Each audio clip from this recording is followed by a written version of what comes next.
I think I decided about 5 years after we were married, but but he was the one. Real reason to say no, and so actually, he didn't really even ask me. He said, "Will you be my girl always?" I say, "Yeah, sure," but I had no idea what he meant.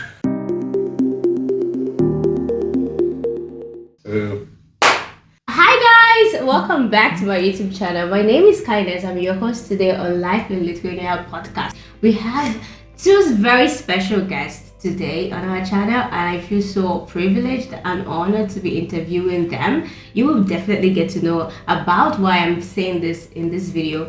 I have Mr. and Mrs. Schlack today on our channel. We have Mama Linda and Papa Ed today. Thank you both so much for coming to our channel today. Thank you. I feel honored that you're here. So thank you so much. So we can start with, we were talking about radio station, and you gave like a really great intro when we were testing out the sound. How did you get into radio again? Like, and how far back was that when you got into radio? It was the fall of 1968, and we were both attending a Christian college, and I had met Linda in our debate and argumentation class, and this was a class that I was advised to take because if I wanted to become a lawyer, being able to handle arguments in a logical fashion was important. Well, I had no experience at this, so I took the class, but the star was Linda. And she had debated in high school, and maybe there were 15 people in the class, and she was the only one who had any experience. But she came from a rural school, and she could sometimes speak in a dialect, which made her appear less than intelligent.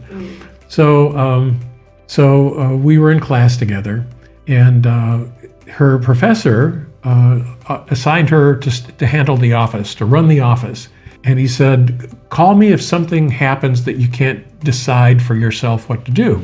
And so she's sitting there in the office one day, and I happened to be going through the office, and a radio station called up. And they said, "Do you have any radio announcers? Because we have openings." And so Linda looked up at me and she said, "Hey, do you want to be on the radio?" I said, "Sure." And that really set the pattern, because in subsequent years, she helped me get many jobs. Oh, okay. So they said, "You need a radio broadcasting license." And I had to go to Kansas City, which was about a 4-hour bus ride. And I had just enough money for the fare and just enough money to take the test. And so this is 1968, and I'm studying a book that was published in 1938. And it had to do with the law, the broadcasting law. And so I studied this in the bus, and I got to Kansas City, and they said, "Well, we gave that test this morning. You're too late. We can't give it to you now." And oh, come on. I spent hours to get here, and the last of my money. How am I gonna handle this? And then they took pity on me, and they gave me the test, and I passed. And so I already had the job, and I just needed the license. So in just a couple of more days, I was on the air. And it was a music station, and they played what we call now middle of the road or elevator music. It's very unobtrusive. It's music for reflection. It's not loud. It doesn't draw attention to itself. But I like that kind of music. I enjoyed it. That's amazing. Okay, so we're gonna do like a little bit of icebreaker so that we make it easier a little bit to get into the conversation. Okay, so my first one is, we're gonna talk more about how you met and everything, but just on top of the hour, what is one thing that you love most about each other? I love that it pushes me to do things. I don't think he thinks there's anything I can't do. And he's always saying, "Yeah, go try that, go try that." Every opportunity he wants me to say yes. Yeah, and I love that she's willing to learn and that she's willing to try new things. A person grows that way, and you don't want your spouse to be somebody who is just the way that she was the day you married her. You're going to change, and she needs to change also. So if you can change in pleasing ways, that helps the marriage relationship. Hey, that's amazing. So you guys kind of like the same thing, that we are doing it, and then that he's encouraging you to do it, and you like that she's actually going ahead to do this thing. So what don't you like about each other? What don't I like about it? She changes a lot. I have to look at her and say, "Who are you this morning?" because what she liked yesterday is not what she likes today. I don't know who I'm dealing with. Very interesting. A new wife every day. That's right. Wife of the day. Hey, what about you? What I don't like about him? Well, that's a hard one to come up with, but I bet I can. Oh, sometimes he wants to read books when I want to talk. True. Oh, okay. So you love to read. Oh, yeah. Okay. Looks like I'm gonna have a challenge because Chris loves to read as well. He reads a lot, and yeah. So okay, I have so much to learn today. I have so much. So how do you guys have been married for 52 and a half years, almost 53 years? I think every time I say that word, I'm just like, how is that even possible? Well, how did you guys meet? How did you said you guys went to the same school, but how did you meet and how did you transition from knowing each other to getting married? You take that one. I mean, couples always have different stories, so maybe We you have, do. yeah, so we can go with will. yours We will. first. But so we met in debate class, and he says he knew that we should be together right away, but I didn't notice so quickly about that. And so eventually, we traveled on the debate team, and we spent more and more time together, and he liked to hang out in the campus radio station. And then we had debate, and it was a Christian college, so we went to chapel together in the mornings. And so it just kind of grew over the year. Don't forget breakfast. Oh, every morning he would come and get me for breakfast. Okay. And we had this long haul, and so we had buzzers, and so I had short, long, and so he would ring for me. And of course, I never got up before breakfast, so I had to throw on my trench coat over my pajamas, and we would go over to breakfast, and I'd go, Why am I here this morning? and drink some hot chocolate and eat a donut, and these guys would have big breakfasts. But Okay, but when he was telling you like, oh, I think I like you in the beginning, what were you thinking at this point? oh, he was far too reserved to tell me. He just thought it, but he did. We had one telephone on the hall, and so at night time he would call me up on the phone, and I'd have to go out and stand in the hall and talk to him. And yeah, go ahead. No, go ahead. If you're like finish the story, this is how you. Yeah, and so then it came homecoming, and he invited me to a Fronte and Tasher concert, and we double dated with his RA, and we went to eat at a Howard Johnson's restaurant, and that was our first date.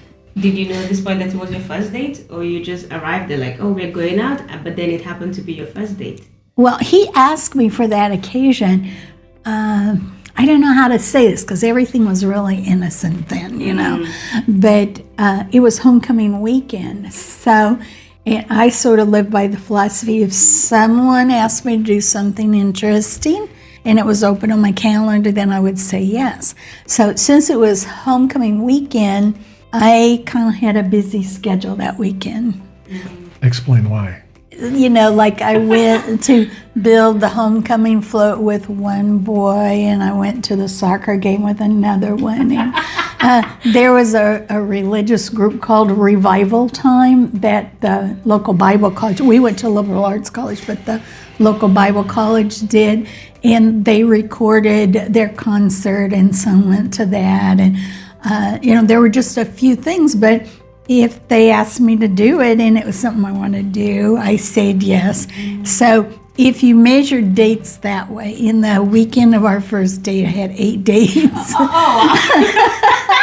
But it wasn't, anyway. But when I mean, I'm gonna ask Papa Ed, when you saw Linda, right, and you you already knew your plan.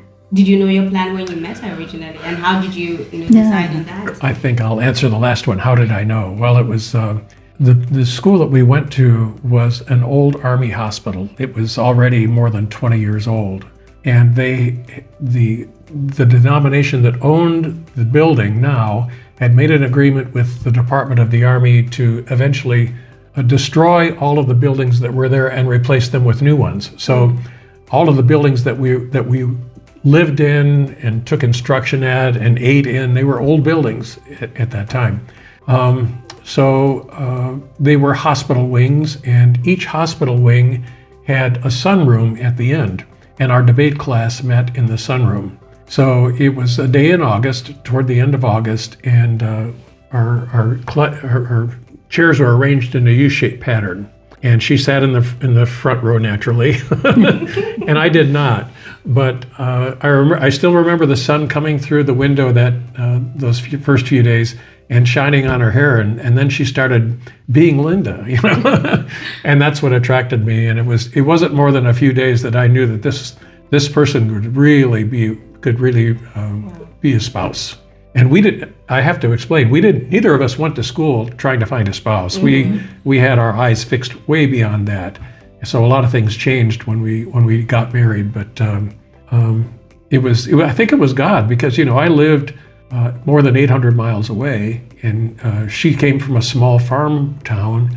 We were nothing alike, and our families were really nothing alike. And so there were a few shocks along the way. But I knew fairly early that she was the one. She was the one. And at what age did you guys get married, and when was this? I was 21 and she was 20. How was your wedding? It was good. It was in the little church where Linda's family attended, and it was in the evening, 7:30. And so we did the wedding. We went to the reception afterward. We helped clean up the reception, and then we went away for our honeymoon. Now I had worked 6 hours that morning, beginning at 6 o'clock, and then it was helping the guys that were going to be with me get their things together, and actually going to the wedding. But Linda was, girls have to comb their hair and so on. And there was a lot of that. It was funny though, because when he was working, at the radio station, and he chooses his own music, so he played this song, something about the King of Scotland was getting married, and I'm wondering what's going through his mind, and he's wishing he was someplace else. He's really funny always. It was from the musical Camelot. I wonder what the king is doing tonight, the night before the wedding. No, okay. So yeah. Wow. I mean, it takes so much, from what I know, for people to be married, especially in the age that we are living now. It takes a lot to be married for this long as you have been married. What is something that you think that has kept you? I'm sure you've had challenges for sure, but what is the thing that has kept you? What has that journey like? How have you remained the way that you are? And I see how close you are, the both of you. You're always talking to each other, looking at each other. How have you remained that way? And what has brought you here? Maybe you can start with Linda. Yes, we should. I think that we were both pursuing God made a big difference. And I think in the beginning, maybe I was pursuing God a little bit more. And at one point, he told me, well, the main reason I went to church is because I knew you wouldn't look at me if I didn't. But then seeing him grow in the Lord over the years, that's an amazing story in itself. And what about you? Actually, we're coaching another couple right now, doing premarital counseling, and I like what the book that we're studying says. It says that as the years go by, you have to have three components to your marriage. You have to have passion for one another, physical passion. You have to have the desire for intimacy, emotional intimacy, and then commitment. And that's a matter of your will. And I think that's a good way to characterize it. If you have all of those things in good measure, then you will keep the marriage growing. But I used to put it this way: when you married somebody, you loved their heart, and you have to continue to love that heart, because things are going to change. 10 years after you get married, you will not be the same person that you were when you got married. 20 years, 30 years, 40 years, 50 years, you keep changing, and the other person is going to change too. And you have to decide, I want to stay with this person. I think that's how it's done. How did you build your friendship? Were you always friends? I mean, you guys were started from school talking, but how did you maintain the friendship from the time just classmates to now that you're 56, 53, almost 53 years married? I think giving opportunities. Like, I remember one time our church offered a book at study called I'm Okay, You're Okay. And I think that helped us communicate and look at each other on an adult to adult level, not a parent or a child level. And then another gift that God has just amazed me with is we have had the most wonderful godly role models.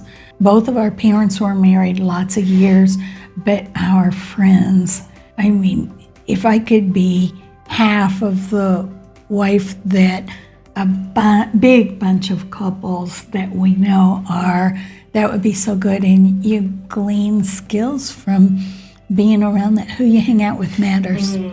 So you had like a community of other couples. Were they around the same age, or you picked like from different? Well, at different times it's been different ways, but right now our youngest son was a senior in high school in 2003. Is that the right year? I think so, yes. Yes. There was a group of parents who their kids were all friends in like a senior life group. And so they got together just because the kids were having fun and they were dropping them off and picking up and all that. And so the next year when all the students went away to university, we decided to keep that group going. And so we met and we prayed for our children and we talked and we lived life and we played games and all that kind of stuff. And then after a while, our kids were all out of school and stuff, and so it was time to disband that group, but we really didn't want to. And so we became a walking group. So our exercise group meets once a month, and we walk for 1 hour, talk about what God's been doing over the last month, or because now we're in Eastern Europe, whenever we're home, whatever God's been doing over the last year. And then we eat for 3 hours and we talk more than. This is true. That journey, Yeah. But at different stages, there have been other couples that we're very fortunate to have. Some of them, we were Sunday school teachers together, and then we wanted to know each other better because we're serving the students. And so we started doing things like progressive dinners and camping trips, and they became our lifelong friends. How did you know Ed was the one and you agreed to marry him when he asked you? I wish I knew the answer to that. Yeah, I think I decided about 5 years after we were married, but that he was the one. After 5 years of being married, okay. I'm trying to decide if that's an insult. I mean, but at the same time, it was, I don't know. I get to hang out with so many young women here in Vilnius and in Kyiv before that, and they do something that's really wise. They sometimes make lists about what kind of husband they want, and they pray for their husbands, they pray for a husband. And I grew up searching after God, and I knew I would be married, but I don't know how I knew it or why I knew it. But I guess he asked me, and there wasn't any real reason to say no. And so actually, he didn't really even ask me. He said, "Will you be my girl always?" I say, "Yes, sure," but I had no idea what he meant. Strike while the iron is hot.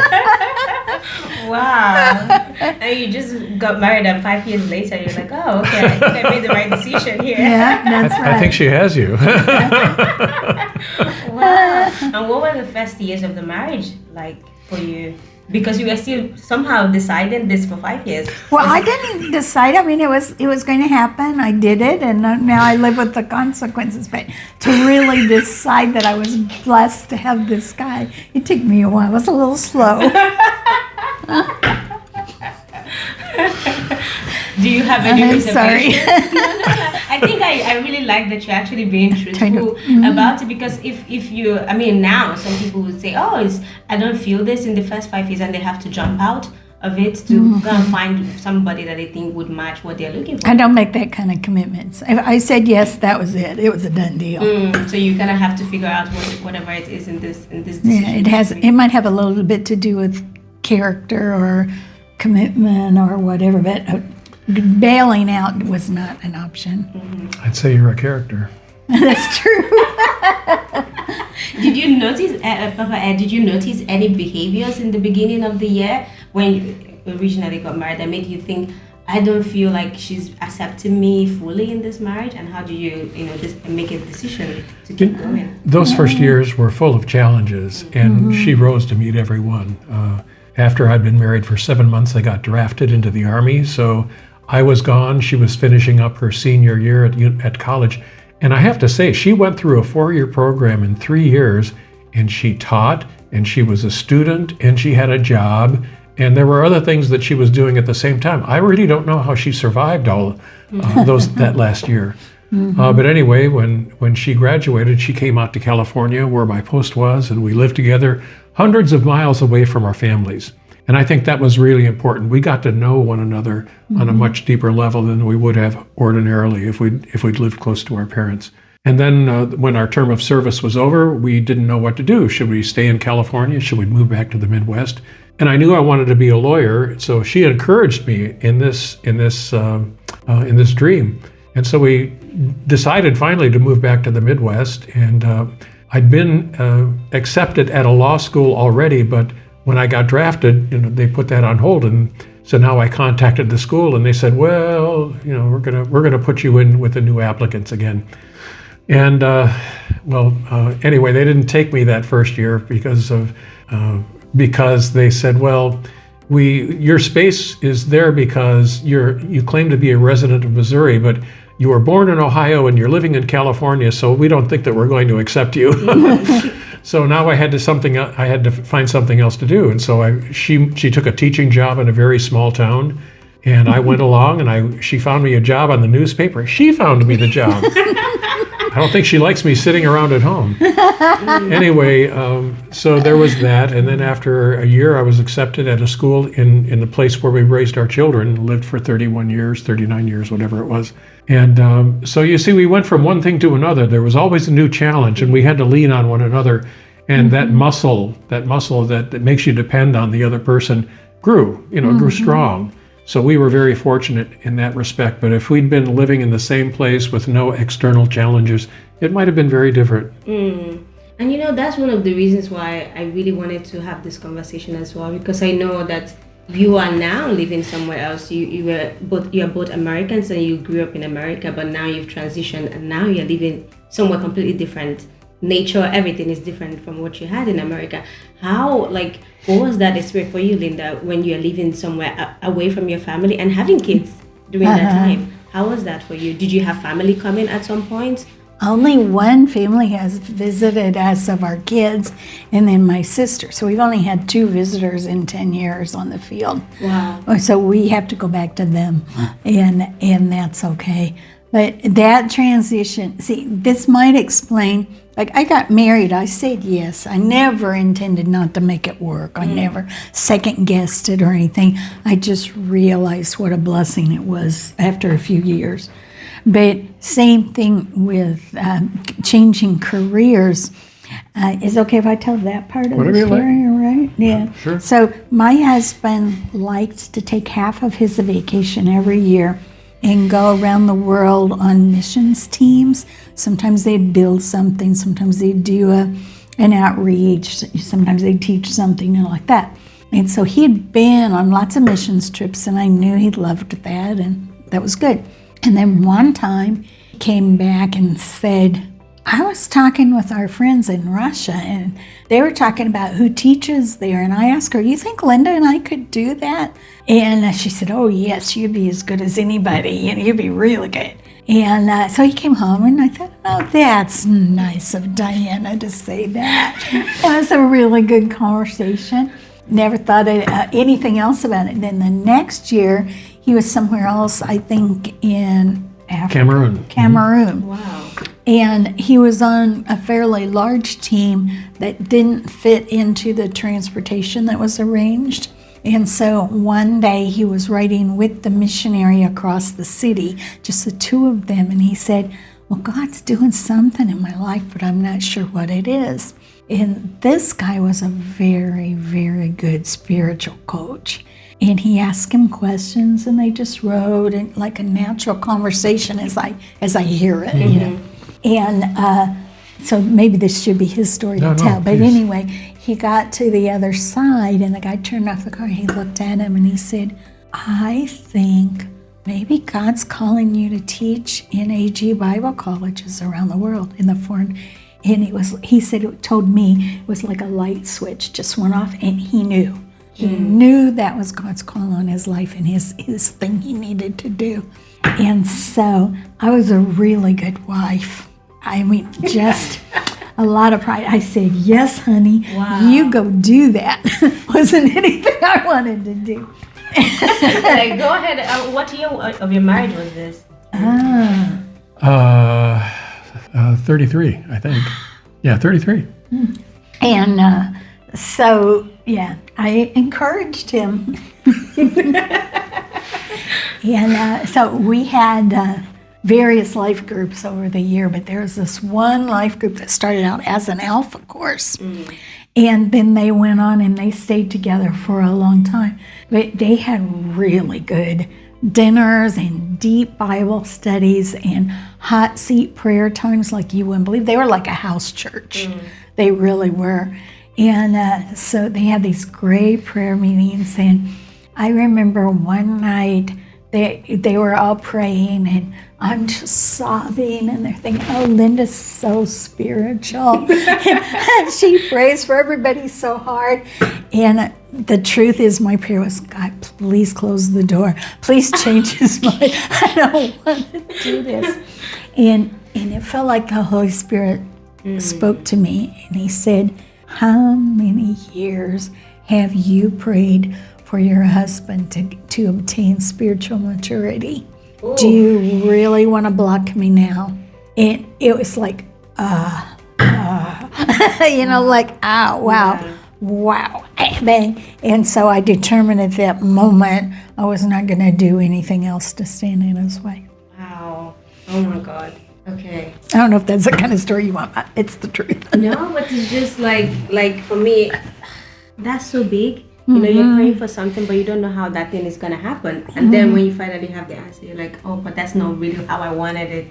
I wanted it this way, not the other way. Wow. And before I ask this question, I want to know, during the time that Ed was traveling, almost half of the year, because now you are living by yourself, how did you manage like training the kids and caring for them? You said you have 6 children during the time. How was that experience? Did you get help, support did you have any resentment as well? I know that you said you were a good wife, but did you have any resentment for Ed when he was going to go out for half of the year? I see what you're saying, and I misspoke. He took half of his vacation time every year, so he was only gone 2 weeks at a time. I'm sorry. Just 2 weeks ago, when you'll be back. Yes. And we both had the kind of jobs where we traveled a little bit. There were a few years in our lives when I was a debate coach, and so I traveled Thursday, Friday, Saturday. And he was a hearing officer or administrative law judge. And he needed to travel, but his boss was really nice. And he let me schedule when he would travel. And so he traveled Monday, Tuesday, came home on Wednesday. So Wednesday night we were together for church and family life. And Thursday we started the day together, and sometimes I didn't travel till Friday. But so sometimes we were together for Thursday, and then I came back late Saturday night, and then we did the Lord's Day on Sunday together. And so there were a few years when we were kind of both single parents, I guess. Okay, so it was like changing. That was a difficult time. I remember every night was scheduled like for 2 or 3 weeks in the future, and I like my free time.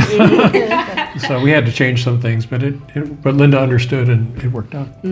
Okay, so from college to radio station, then to the army, and then you came back and you want to go back to law school, and then you want to be a missionary.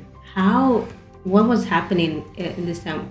What is the change, and especially the missionary? At what point did you decide, I'm gonna do this? Because Linda is praying God bring Papa Ed closer to you, and now you are moving from law school and then you want to do missionary. What's the transition? At one point did you realize that you wanted to do missionary? Well, it occurred when I spoke to Jean Hudlow in Yaoundé, Cameroon. I knew what I was supposed to do, so that makes it easy. Now I just have to find a way to do that. So the next year we had somebody come to our missions convention at our church and he was the president of the Latin American School of Theology, and his wife was the vice president or academic dean. So they told me what kind of degree I should get. And so then it was a matter of finding what schools were teaching that close by.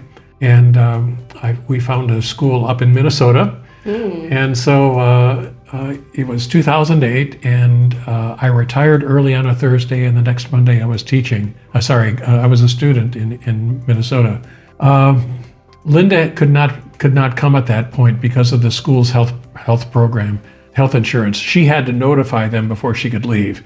Otherwise, there were big financial penalties to leave the system quickly. So she stayed for one more year, and she taught in the place where we'd raised our children. She was with her community, and I would come and visit, or she would come and visit me.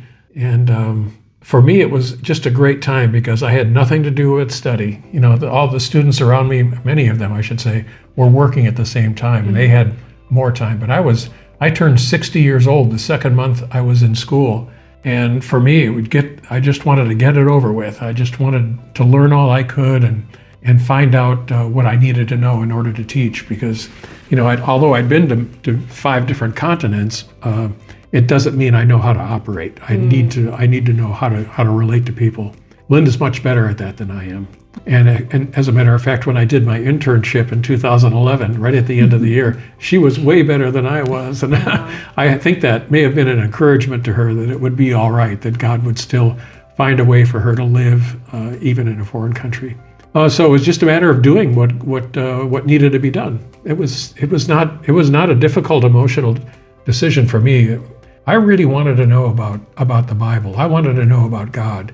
And when I got to the point in my spiritual life where I wasn't getting that just from sermons and just from small group study, I would listen to the radio and listen to other pastors or preachers, and they contradicted one another. And I after about 2 months of this, I felt like a ping pong ball going back and forth and back and forth. I said, that's it. I'm going to teach myself. And so I went down to our local Bible bookstore and I bought 2 books, Understanding the Old Testament and Understanding the New Testament. And it was just a joy, an intellectual joy, because there were things there I'd never heard from a pastor or a preacher, especially about Scripture and how it comes down to us. And I thought, well, you know, they tell us it's the Word of God, but how does that really happen? And how do we know that the texts we have today are what were originally written? Yeah. Those were important questions for me, because I'm honest with myself. If I can find at some point that there is no God, or we have no plan in life, or what I've been hoping for is in vain, I'm ready to turn around and walk away. I don't believe in following fairy tales, but God has been true. Every time I ring, He sees ahead of me. He makes a way for me. He made a way for Linda. Now, for the fact that she came to with me as a missionary wife, that is one of the biggest miracles that's ever happened, in my opinion. He changed her heart. And that's incredible. And I have to say also that our children have not they've not been opposed to this. They understand that this is something that we have to do, and they may not have liked it at first because we're not with them, and in the years when they're having children, and for us it's difficult too, because we see our grandchildren growing up and we're not there, and that's hard. God will find a way for us to be present with one another. Amen. Wow. Linda. Wow, amen to that. How did you move from, where was the first time that you moved with Ed from where he was to where both of you would be to do missionary work? Well, I went with him on his internship into Albania. And what year was this? That was 2011. 2011. And then we went back and we got commissioned and assigned, and then we had to raise our budget. And then there was a war, a Maidan Revolution. And so we actually landed in Kyiv in 2014. Wow. So you moved from Albania to Kyiv? We went to Albania in 2011 for an internship. And then we went back to the U.S. and raised our budget and did all, we had to do a lot of background checks and courses and applications and physicals and all that stuff to get appointed and assigned to a mission. Yeah. What was that decision though for you? Obviously, you've prayed and you know that this is what Ed is doing, and there's no turning back. You wanted him to do this, but what was the decision to move all the way from America to Albania? We've not even been to Albania before, but you moved all the way from America to there. What was that? Was it easy for you to decide? No. It was kind of funny because they had Bethel, the school where we both went to seminary. They really believe in call and calling, and they want people to come out, and they really care about God's will for your life. And so he, on his application, he said, I'm called to teach in foreign AG Bible schools. And so they said, okay, do all your coursework, then you will do your internship in a Bible school. And so they got ready to do his interview, and my life tends to, I like to say I bloom where I'm planted. My life I was a full-time student. I was working one night a week in a coffee shop. I was hanging out with my friends' daughters so they could take a class one day a week. And I was on staff at a church in town. And so I had a really busy schedule. And he was still, we were still paying our own bills and all that kind of stuff. And so they wanted to arrange this interview around my schedule. So I would be at his interview. I'm thinking, he can answer questions. And so they did, though. They had these people, with the time difference and stuff. And so they had people, Assemblies of God. They had people in Albania. They had Bible College. They had the people at Bethel, all this. So the time differences were atrocious. And so in order to fit my schedule, these people had to get up in the middle of the night and all kinds of, But I went to the interview, and he did such a fine job. And they figured out which courses he would teach and which day he would go and which day he would come back. And basically the decision was, they said, not the head of missions in that area said, we will invite you to do an internship in our field, but your wife has to come, because if she's not on board, more people wipe out because their wives don't like it. So it wasn't a decision for me. Either I say yes or he can't go. So anyway, so that was early on. So then we're in this interview, and they go through and did a great job. They asked lots of questions. I thought, wow, I'm really glad I was here. This was fun to watch this. And so then they get to the end, and they look at me on the screen, and say, okay, Linda, what are you going to do? Wow. And I said, well, I'm coming. Wow. And then they said, well, here's a list of things that we looked in your file that we really need, that we think you could do. And one of them was really funny. Joyce Meyer is a famous female preacher, and she had been to Albania, and thousands of people came to her meeting. She packed out. And so they thought I could be that. They wanted me to set up the microphone and preach in the park. But I didn't do that one. But anyway, I did one called a spiritual advisor for the students. And it turned out to be just a really fun quarter. And that meant I did a couple of chapels, and I visited a lot of church. But every student had ministries. Realized I had not been on a mission trip at all. My husband had, that wasn't my thing. And every student did ministries while they were students. It was a requirement of the school, but they just were passionate people. So we had 22 students. And so I decided to go on their ministries with them to get to know them, because my charge as a spiritual advisor was to help them write their plan for how they saw God using them in their future. And I thought, how can I do that if I don't know them? Another thing you need to know, of the 22 students, 7 spoke some English, the rest didn't. So I put them in groups of 3 for all of our studies, so that I imposed on this student to translate for her friends or his friends, and we did that. And so then I went on ministry trips with them. Amazing, like somebody worked for World Vision, and somebody else pastored a church plant, and somebody else did, she taught English to girls in the neighborhood who were of another faith, and so with their father's permission. And so I just watched all kinds of stuff. And so, we did the 3, and I really, it was a good experience. And I said, okay, God, I'm glad they forced me to do that. That was really good. And so then we go for our orientation to missions, and I know that he has to raise a big budget to come on the field, because we don't take money from, like in Lithuania. Lithuanians don't give us any money. We come on our budget, And so I know he has to raise the big budget, but I thought he'd go do that, and I could go back to my life. I could be a grandma and do my projects in the church and all that. And they said, oh no, it doesn't work well that way. We want you to travel with him. We want you to go to every event he does. And not only that, we want you to speak there. I go, okay. But you know what had happened with doing those 22 students, doing life with them?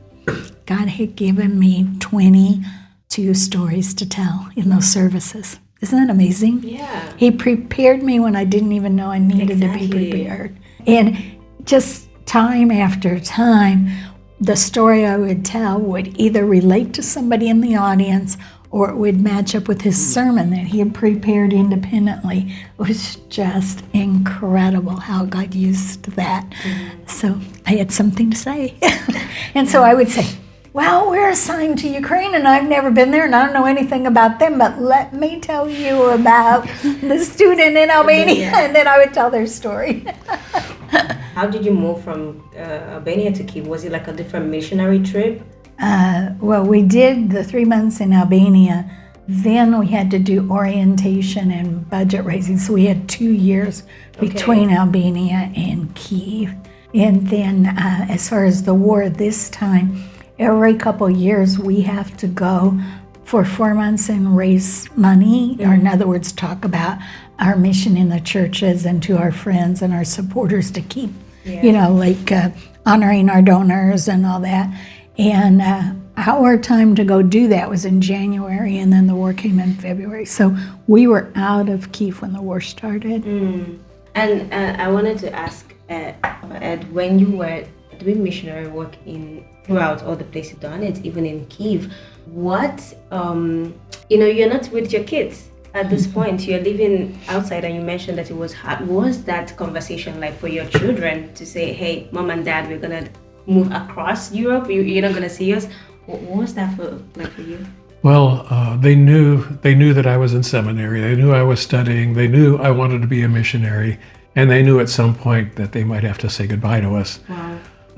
Because you have to tell your children things like that. You just don't surprise them. So I remember it was in late March in 2012, and we'd been through all the interviews, and they gave us a letter as we were leaving, as the orientation was over. And we went down and we opened up the letter in the car, and it said, we're appointing you as career missionaries. So now it's really funny because we're quite a bit older than most missionaries are. You know how old Luke and Tanya are, and they're even a little bit old. They were in our class. Yes, and they were 20s and 30s at their time. So we opened this letter, and it says, you've been appointed a career missionary. So we called each one of our children and said, all right, now you're a missionary kid. So think about... They were all already adults. So think about Morgan and Isabel and Ethan, who are the McKinley's kids. They're all young. They grew up in this, but we catapulted them into this status because of our age. So it's hard to say goodbye. And we said goodbye to our children the last day of October last year. And it's never easy. But they drove us to the airport, and they surprised us with lunch before that. And so it means so much to know that they haven't tried to stand in our way or complain that we're taking time away from them. They're willing to give us to God. Yeah, and I have to I have to really take back and just see how much you supported each other. Like you mentioned that you have to lean on each other. And I see that so much because I've not heard that at some point, yes, it was difficult, but there was no hesitation, oh no, we're not going to do this, or for another 5 years, I don't want to hear about missionary work. I don't want to hear you traveling. Oh, that was wonderful.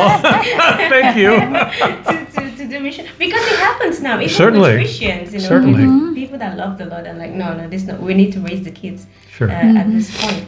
Did you have any major challenges Well, you probably did in your marriage that you like to share. Like, what is it? Was there any turning point for you in your marriage? Challenges that made you think, It's a lot to think about. No, I think we've always been so interested in one another that that there was always a fresh challenge, a new horizon ahead of us, and so we never. No, I don't think we ever thought about, is my spouse serving me enough? I don't think we ever thought that. That's my opinion. I don't know. Yeah. and do you think it is a certain kind of recipe? Because I know there are Christians that are having issues, and I'm trying to understand where your love and your friendship, comes from. Yes, there is God factor, if is what is keeping you, but are there recipes that you put in place? Well, I don't know if they're going to fit all the sermons that people have heard, but I think one thing is that God made us both individually whole people, and we do lean on each other and we do support and encourage each other, but we have distinct ministries. We do things together, but we do many things apart. And so I guess like one of the counselors when we were getting ready to go to missions looked at our tests and said, this is the most egalitarian marriage I've ever seen. And so I think if I were going to give advice, can really look at their spouse and say, who did God make you to be? What are your desires? And I'm all for you. I'm in your camp for that. And still allow them to do different things than what you do, even while you're supporting and encouraging. That makes sense? Yeah, that makes absolute sense, because obviously sometimes we want our partner to be like us, to do the things that we like, and we think that's what is going to keep us going because we are doing the same thing. I think that's a good perspective actually when I think about it now, to encourage what they're doing, but still to find. Did you find activities though to do together? I mean, apart from missionary work, did you find things to do together to have fun? Did you have fun? Yes, and sometimes it was my great need to have fun, and then he did it just to be nice to me. And then he turned out to like it. Like we have this big farmers market in our city. Oh, yeah. They have different kinds of music on every block, and it's from 7 a.m. until noon on Saturdays. And they have, like outdoor ethnic food grilling, and then the regular stands you would think at a market, and entertainment. And I can go there from 7 in the morning to 12. It's like one big party all morning. And at first he said, why would I want to go look at some vegetables? True. But then we started doing it, and one time he told me, I really like this. So we even started doing our calendars down there. So we would sit and drink coffee and watch people go by and just plan for the future, for the next week, for the next month, for the next year. And it was a rolling date, and it was great. I want to say something in answer to the second question ago that you asked, Linda. When we get married, sometimes we think that we're going to control. We're going to have more control. No. Basically, you relinquish control over your life to somebody else. And that's something that's important to remember. It doesn't mean it's a recipe for disaster. But it's important to remember that as we grow older, we have less and less choice, and we have less and less control. And if we can recognize that up front, and then as we start hitting those problems that are like that, I don't have control over this, and if you can get past that, then you're going to be all right. So my advice is, don't be afraid to marry somebody, but at the same time, it's going to take work, and you have to reckon with the lack of control. And if you feel like it's not helping me, or I've fallen out of love with somebody, well, that's kind of your problem. It's not their problem. Oh wow! But what does that mean? Like when you say it's not the other person's problem, it's your problem that you fell out of love. It's that you stopped working at it. Ooh. I think love is a decision. So if all of a sudden I say, I don't love you anymore, then I need to go think about who I am and what I wanted and why did I choose not to love you anymore. I don't think love is an accident and you fall for somebody and hope you don't break your toe. I organize my pictures by year and by month.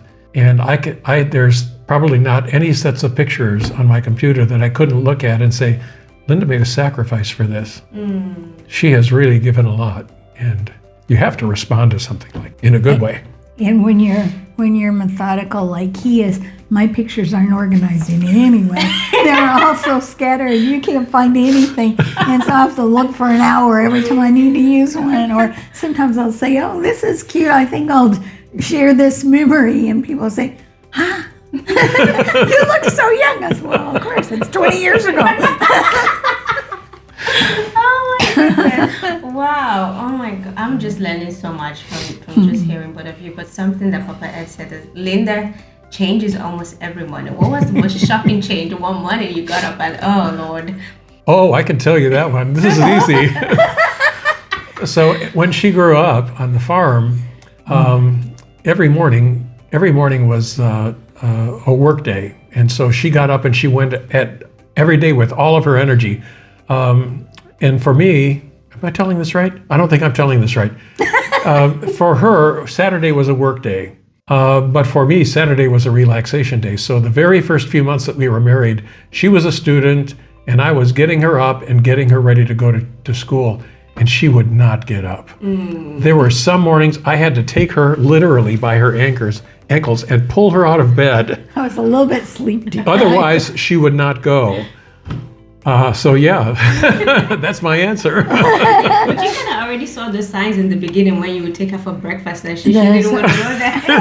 She didn't want to go. That's true. Yeah, so she was still see herself just in a different way. Oh wow. That's Thank right. you. I need you in my pocket. Oh my goodness. So I want to go back to, because now you are living in Lithuania. Would you be here for long? We think we'll be here for 2 years if they process our documents. And then if they assign us longer, we might be here longer. But this assignment is 2 years. So maybe I can even step a little bit back, because I'm so happy that to have both of you in Lithuania. I think it's amazing for us to see that example of people that loved God and just hearing your story, because I didn't know these things that you shared with me today. Just having that, the track record is actually amazing to see that and to God is good. be living, close to that. My question is, how did you come to Lithuania though?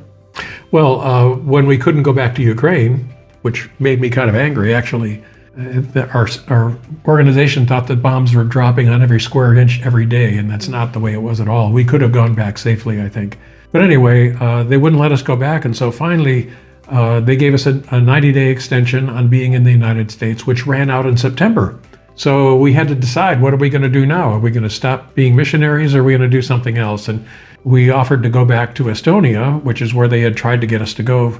Also, they tried to get us to go to Armenia and to Georgia. But anyway, so we proposed Estonia. They responded, well, what about Lithuania? Because we just had some missionaries leave there, and we could use you there. And so that's what we did. And we knew Luke and Tanya from way back, so it was nice. Okay, it was good. Like, I'm going to see my friends. This is a good fit. And there were also Lithuanians that studied in Kiev at the seminary where we worked. And so we had those friends too. I see. Okay, I feel like some of the things that I've learned here is to continue to be with each other, because I think now with marriages, at least from my not perspective, but from the news and from the things that I have, is we want to have our own. We want to be like, no, we're not doing this. I still have my life. But when you're joining with somebody, you kind of don't have that life anymore. Like Papa Ed said, you don't have that control anymore about certain things that will happen in your life, because you're giving it over to your wife or to your husband. And I think that's so encouraging to hear, to keep going and to keep maintaining friendship in for so long. I pray, I definitely want you to pray. Papa Ed, you can pray for those that are trying to get into missionary, or people that are really serving God now. I feel like I need to sit down. I want to get to know you people even more after this conversation. Mama Linda, if you can pray for people that, especially wives that have this struggle. We've been praying, especially we are the ones always praying for our husbands to get closer to God, and then it happens and we're like, that's not what I asked for, that's not what if you can pray for those people as well, I think that would be great. Be glad to. Lord, we are so grateful to you for the way that you show your hand, your power, your love, your control over our lives, because if it was up to us to choose what would happen, we wouldn't make good decisions. We have to rely on you, and this is a safe thing for us to rely on you, because you love your church, because you love your people, because you want to defend us. So I pray, Lord, for everybody in every situation, irrespective of marital status, that is contemplating marriages and maybe has reservations because it looks like it's going to be too difficult, that you would carry them through the process, Lord, to realize that to love somebody means sacrifice, but that's all right because you've taught us how to sacrifice already. You did it in one afternoon in Jerusalem 2,000 years ago. So, Lord, this is our model. This is what you have given to us, and help us to realize that we don't have to be afraid of the choices that we make. But at the same time, we have to realize what our responsibilities are. But again, please encourage the hearts of people who are getting married and who are thinking about getting married. Amen. Amen. And Father, I pray for all the women who are looking at marriage and wondering, will the cost be too great? And the answer is, God always provides for us. He gives you opportunity. And we say we're praying for our husbands. We want them to follow in a close relationship with Jesus. And then when that happens, it might not be on our formula. But you're a great God, and you know us, and you see us, and you hear us, and you will provide fulfilling opportunities and wisdom wherever you call us. And it's okay to say yes to God. And help us to all believe that and to pursue you and enjoy your presence. And thank you because you hear us, you see us, you know us, and you love us. Amen. Amen. Amen. Thank you so much. Thank you so much for joining me. I was nervous throughout the whole conversation, but I've learned so much. I seriously want to get to know you people even more. So guys, thank you for watching. Please don't forget to like, comment, and subscribe to the channel. And yeah, God bless you. Have a good day.